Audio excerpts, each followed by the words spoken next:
Hello!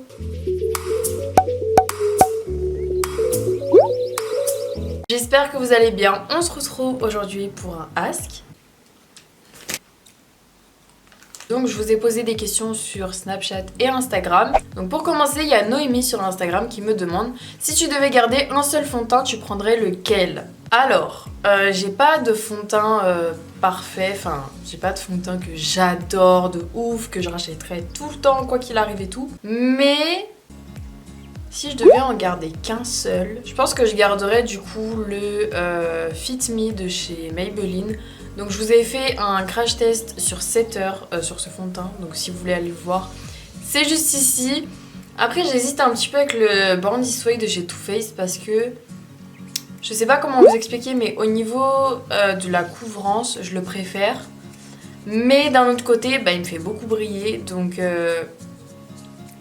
c'est un petit peu difficile. Mais je pense que je choisirais le Fit Me quand même. Alors là j'ai une question, je sais pas du tout si j'y ai déjà répondu. Il me semble que oui, je sais plus du tout. Bon. Dans le doute, je vais quand même y répondre, on sait jamais. Donc c'est Emma sur Snapchat qui me demande: tu es passionnée de maquillage depuis quand? PS, je t'adore, t'es ma youtubeuse préférée. Merci beaucoup. Et donc en fait, c'est assez compliqué. Moi, le maquillage, c'était vraiment genre un coup, je me maquillais tous les jours. L'année d'après, je me maquillais plus du tout, mais genre vraiment plus du tout. C'était vraiment n'importe quoi, je vous jure, moi. Bref, au collège, je me maquillais pas tant que ça, genre je mettais du mascara je crois. Ouais, peut-être du mascara, c'est tout, genre juste ça. Je mettais pas de crayon noir ni rien, pas du tout, genre juste du mascara. Donc ça je pense c'était à partir de la 5e. Ensuite au lycée, en seconde, genre je crois que c'était juste du mascara. Ouais, comme au collège en fait je crois, il me semble, bref. Je suis plus très sûre parce que ça remonte quand même. Je dis ça comme si j'avais 80 ans, mais bon. Bref. En première, j'ai arrêté totalement le maquillage et ensuite en terminale, enfin ma première année de terminale, c'est là où j'ai commencé à faire mes sourcils, à mettre du rouge à lèvres, etc. D'ailleurs, je me rappelle le premier jour, j'ai mis du rouge à lèvres, genre c'était la toute première fois. Et du coup, j'avais donc une amie que je connais depuis toute petite qui me dit ouais, ça te va super bien, nanana. Et genre le lendemain, j'arrive en cours, il y a une personne qui était mon amie avant qui me dit ouais non ça fait trop franchement super les amis hein. Bref, heureusement je ne suis plus en contact avec cette personne. Et ensuite depuis ce jour là je me maquille tout le temps, genre vraiment.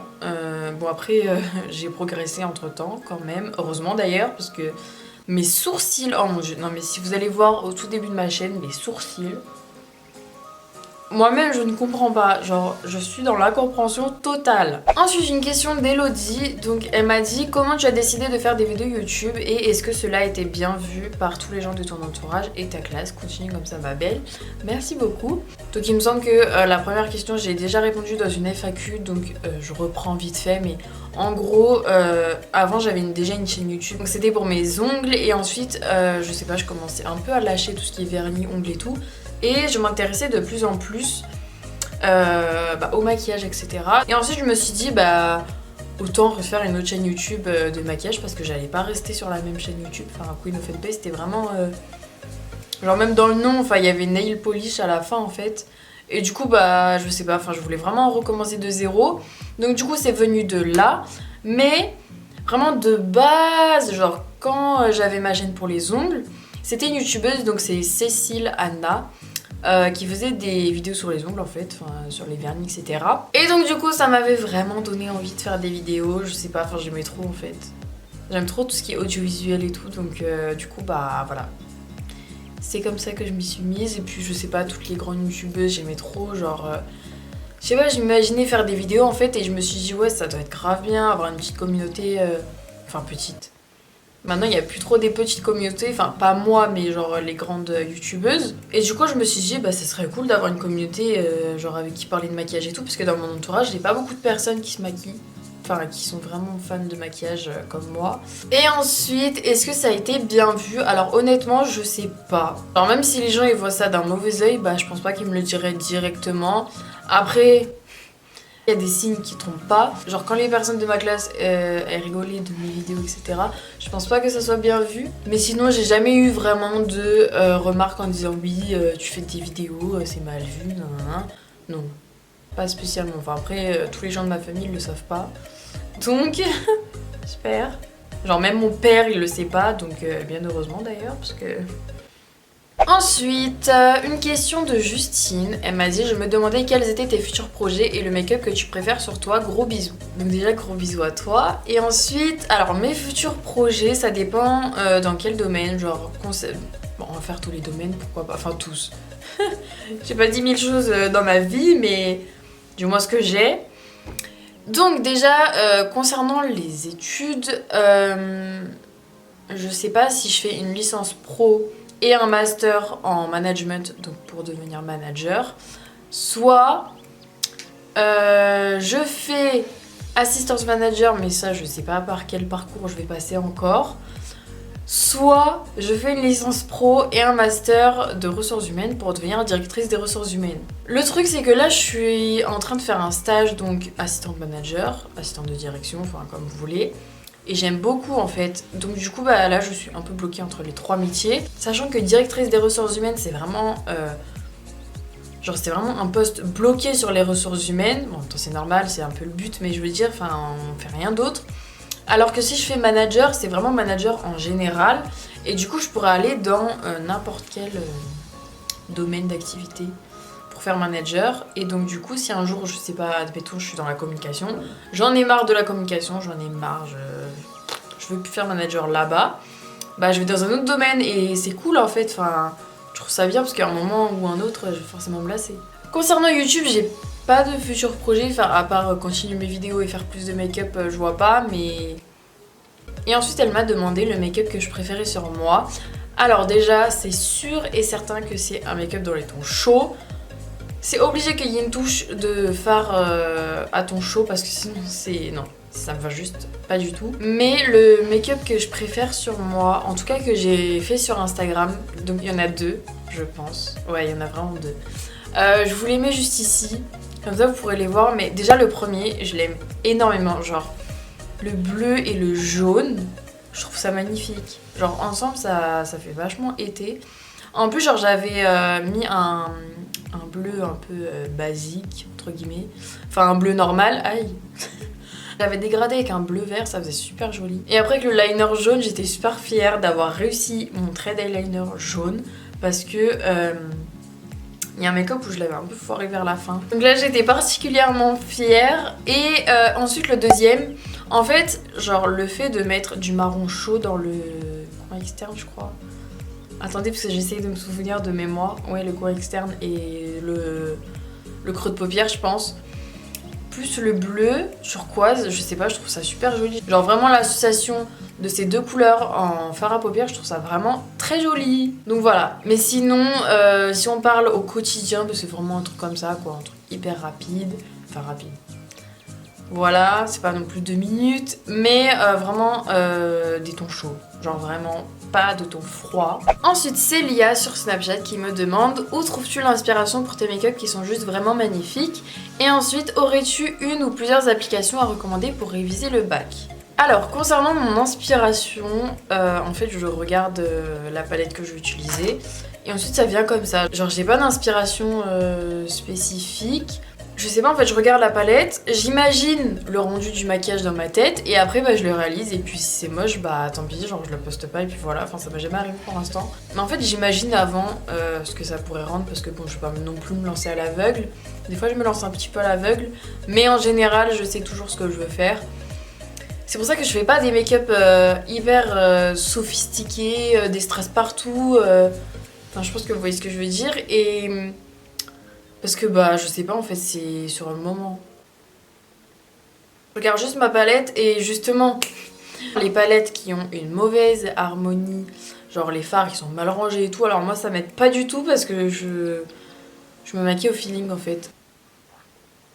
D'ailleurs faut que je vous raconte quelque chose. Quand j'avais filmé ma vidéo sur la palette dupe, enfin la palette Make Up Revolution dupe de la subculture de chez Anastasia Beverly Hills. En fait, 1 ou 2 jours plus tard, je me suis réveillée à 2h du matin la nuit. Forcément la nuit, pas le jour. Et en fait, je sais pas, d'un coup j'ai imaginé un make-up. Et ensuite je me suis rendormie. J'ai rêvé que je le dessinais sur mon téléphone. Genre avec les couleurs, tout ça pour m'en rappeler en fait, tout simplement. Et en fait, quand je me suis réveillée, j'ai vu que j'avais écrit dans mes notes, j'avais fait des tableaux, tout. En fait, je crois que je pensais que j'étais en train de dessiner et du coup j'étais somnambule. Je vous jure, le make-up ça monte à la tête. Hein. Donc ensuite, elle me demande si j'ai des applications pour réviser le bac. Honnêtement, non. J'en avais une qui était quand même pas mal, mais je crois que c'est pour le collège. En fait, c'était une application où il y avait des musiques et en fait, c'était vos cours, genre vos cours en musique. C'était super cool.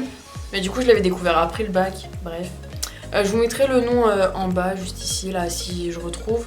Mais il me semble que pour l'instant, il n'y a que le brevet des collèges. Après, ça fait 1 an que j'ai regardé. Donc je sais pas si depuis, ils ont ajouté pour le bac du coup. Mais sinon, je sais pas, moi j'aime pas trop réviser sur les applications parce que je trouve qu'on retient mieux nos cours du lycée. Parce que je sais pas, on a écouté le cours plus on l'a écrit, donc je trouve que c'est quand même mieux. Et en général, que ce soit les fiches dans les anabacs ou les choses comme ça, je trouve que c'est moins bien fait quand même. Ensuite, Nawel sur Snapchat qui me demande est-ce que j'ai des conseils pour apprendre mieux les cours? Alors déjà, règle numéro 1, c'est s'organiser. Mais en fait, ça c'est pour tout ce qui se passe dans votre vie. En fait, il faut toujours être organisé, que ce soit vos cours, le travail, votre vie personnelle, votre vie familiale, que sais-je. Toujours, genre vraiment, si vous êtes organisé, déjà vous n'allez pas stresser. Ensuite, vous apprendrez vos cours du coup par rapport à vos capacités. Je sais qu'il y a des gens qui peuvent travailler que 30 minutes par jour, d'autres 3 heures par jour, ça les dérange pas. Si vous savez très bien que vous pouvez pas vous concentrer pendant 1 heure sur un cours d'histoire géo par exemple, bah organisez-vous et dites-vous bon bah tel jour je vais apprendre le grand 1, tel jour je vais apprendre le grand 2, etc. Ensuite, il y a des exercices pour savoir quel type de mémoire vous avez. Donc je crois que je l'avais déjà dit dans une vidéo ça. Si c'était dans ma vidéo conseil pour apprendre pour réviser le bac, un truc comme ça, bref. Donc il y a la mémoire, d'après mes souvenirs, auditive, donc les oreilles. Visuel, donc les yeux. Il y a aussi la mémoire quand on écrit, donc c'est quand on touche en fait. C'est assez bizarre, mais moi j'avais ça, je crois, à un moment. Et je crois que c'est tout. S'il y en a d'autres, c'est vraiment rare. Mais c'est les 3 mémoires les plus courantes. Donc vraiment, si vous savez pas quelle mémoire vous avez, je crois qu'en 3e, on m'avait fait faire un exercice. Si je vous dis là une chute d'eau, est-ce que vous la voyez en premier? Est-ce que vous l'entendez en premier? Ou est-ce que vous la sentez en premier? Et ensuite, pour mieux apprendre vos cours, vraiment, trouvez-vous un endroit où vous vous sentez bien. Genre, ça va paraître complètement débile, mais moi, pour réviser le bac, je me mettais dans ma salle de bain. Parce que c'est là où je me sentais le mieux. Donc je me mettais dans ma salle de bain, sur une chaise, avec un chauffage devant moi, parce que la chaleur, ça m'aide à me concentrer.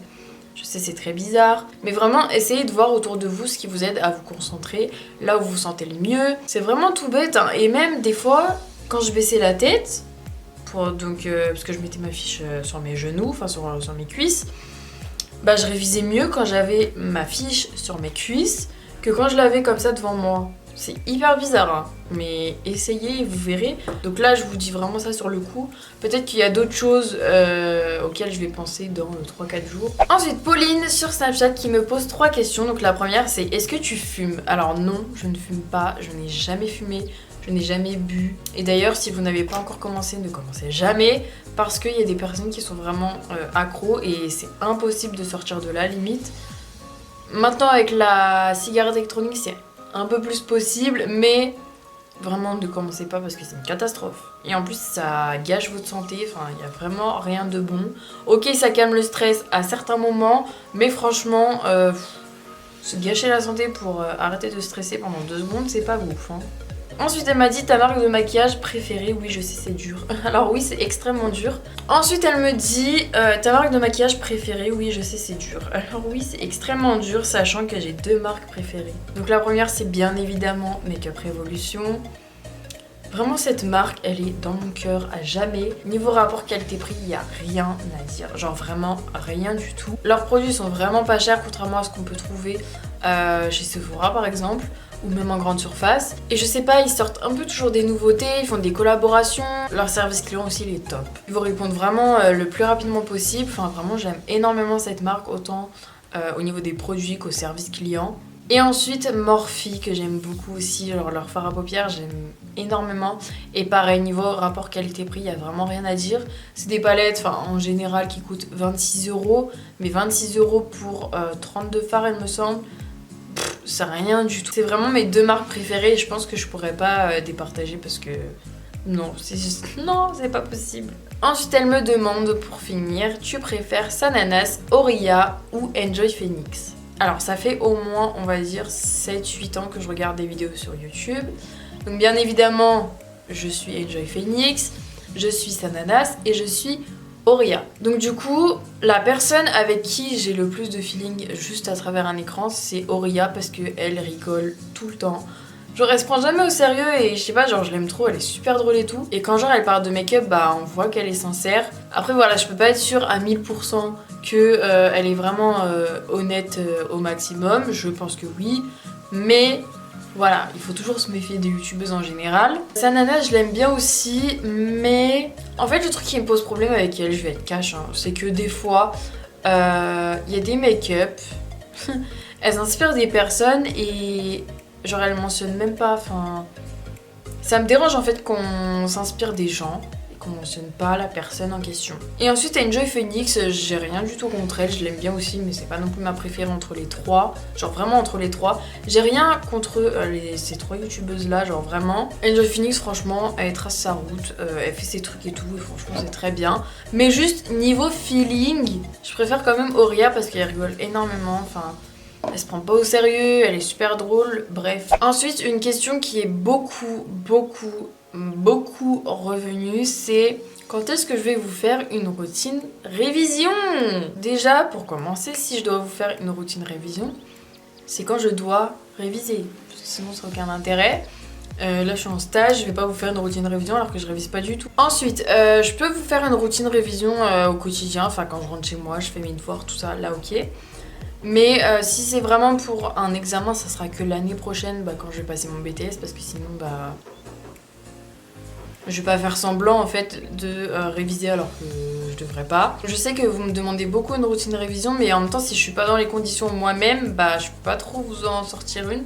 C'est comme une youtubeuse par exemple qui travaille au quotidien et elle va venir vous faire des vidéos back to school.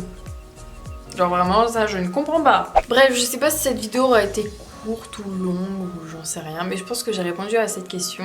Du coup, j'espère sincèrement que cette vidéo vous aura plu. N'hésitez pas à venir me rejoindre sur tous mes réseaux sociaux parce que la prochaine fois que je lance un ask ou une FAQ, vous pourrez me poser des questions et ça c'est plutôt pas mal. N'hésitez pas non plus à vous abonner à ma chaîne YouTube et on se retrouve dimanche à 14 h pour une nouvelle vidéo. Bisous!